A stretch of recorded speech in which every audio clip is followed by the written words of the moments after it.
was identified as mentally retarded, put back from the 5th grade into the 4th grade, and stayed in that category until I got out of high school.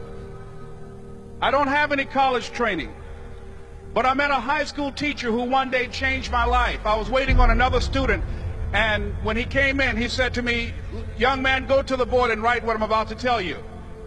And I said, I can't do that, sir. He said, "Why not?" I said, "I'm not one of your students." He said, "It doesn't matter. Follow my directions now." I said, "I can't do that, sir." He said, "Why not?" I said, "Because I'm educable mentally retarded."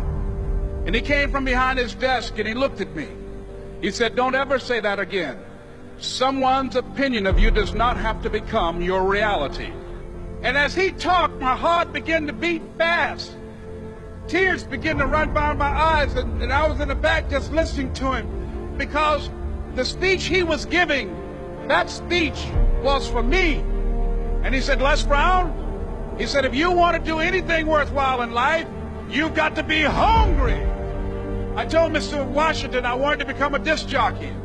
And so I started working to develop myself. He said, "I want you to practice every day being a disc jockey."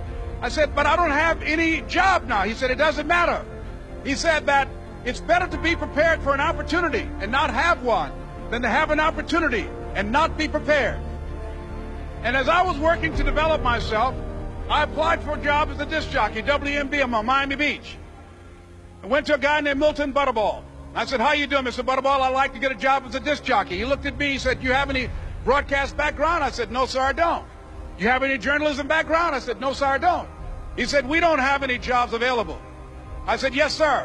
I went back to Mr. Washington and I told him. He said, "Don't take it personally." He said, "Most people are so negative, they will have to say no 7 times before they say yes." He said, "Go back again." So I went back again. I said, "How you doing, Mr. Butterball? My name is Les Brown." He said, "I know what your name is. What do you want?" I said, "I'd like to know whether or not you have any jobs at disc jockey, sir." He said, "Didn't I just tell you yesterday we didn't have any jobs?" I said, "Yes, sir, but I know whether or not somebody got laid off or somebody was fired, sir." He said, "No one was laid off or fired. Now get on out of here." I came back the next day like I was seeing him for the first time. I said, "Hello, Mr. Butterball, how are you?" He looked at me with rage. He said, "Go get me some coffee." I said, "Yes, sir."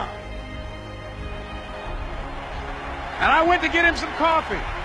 After a while, I would get their lunch and dinner, and I would go in the control rooms and take the disc jockeys their food, and I would not leave until they would ask me to leave.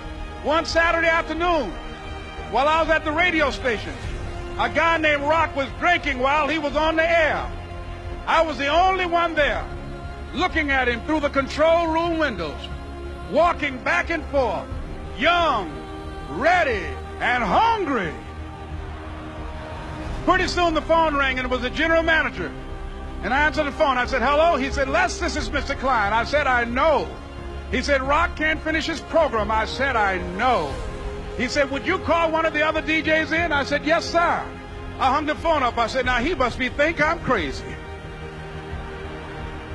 I called my mom and my girlfriend, Cassandra. I said, "Y'all turn up the radio and come out on the front porch. I'm about to come on the air." I waited for about 20 minutes, and I called him back. I said, "Mr. Klein, I can't find nobody." He said, "Young boy, do you know how to work the controls?" I said, "Yes, sir." He said, "Go in there and don't say nothing here." I said, "Yes, sir." I couldn't wait to get behind those controls. I put on an old Stevie Wonder record called Fingertips. I sat down behind that turntable. I said, "Look out, this is me, LB Triple P, Les Brown, your platter playing papa. There were none before me, and there will be none after me. Therefore, that makes me the one and only. Young and single and love to mingle, certified, bona fide, indubitably qualified to bring you satisfaction, a whole lot of action. Look out, baby, I'm your love man." I was hungry. I was hungry. You got to be hungry. Begin to know that you have greatness within you.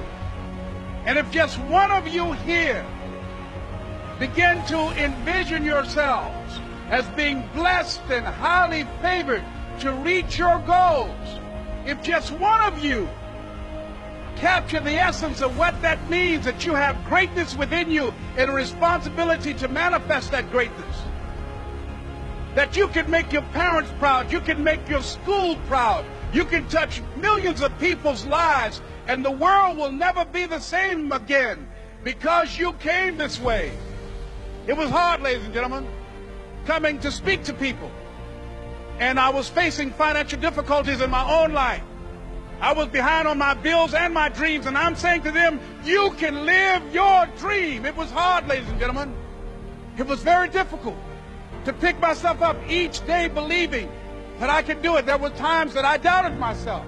I used to ask myself, can I do this? And something said within me, you're the one. Don't give up on your dream. By continuing to push forward, by continuing to run toward my dream, that one day I would have my own talk show. It's a long shot, ladies and gentlemen, from Liberty City, an abandoned building on a floor, never knowing my mother or father. It's a long shot. Being here with you today in this dome in Atlanta, it's a long shot.